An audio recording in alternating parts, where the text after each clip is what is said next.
Today's teenagers are under pressure. Pressure to succeed, pressure to get into a good college, and pressure to be liked. And while that has always been the case, more and more teenagers today are suffering from severe and debilitating anxiety because of it.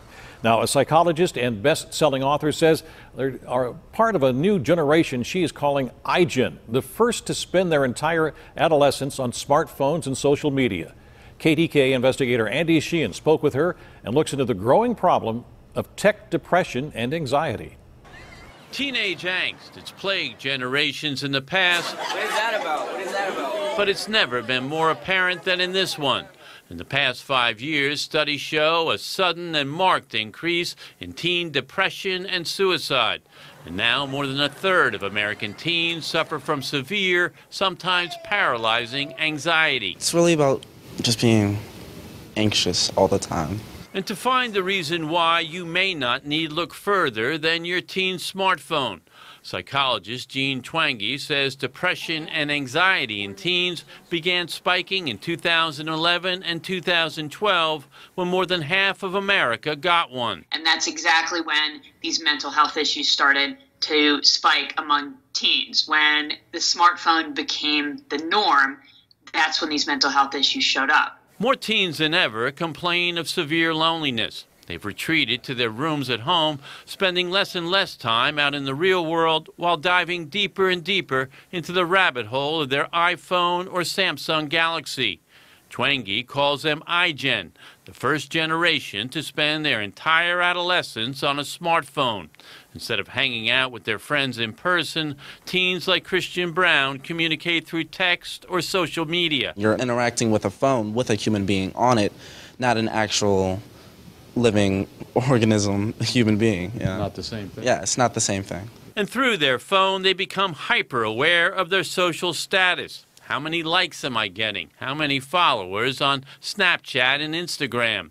Teens constantly compare and rate themselves against others and know when they've been excluded from parties and other social events. You see them having fun and you realize what am I doing right about now? I'm doing completely nothing and this sucks.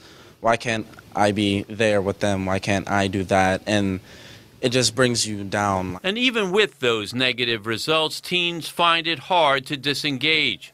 Many are now spending more than 8 hours a day on their phone, a dependency, Twenge says, that is causing kids who might have resolved these feelings in the past to slip into severe depression and anxiety. This generation, they're really guinea pigs in an unintentional experiment with technology. So what can parents do? Taking away the phone probably isn't an option, but psychologists do recommend that you talk to your teen about the dangers and have them try to limit their use. And if they have become depressed or severely anxious, try to get them some professional help. Hi, my name is Christian. Christian is part of a local group called Real Teens Pittsburgh, who are actually trying to use social media to take the problem of depression and anxiety head on.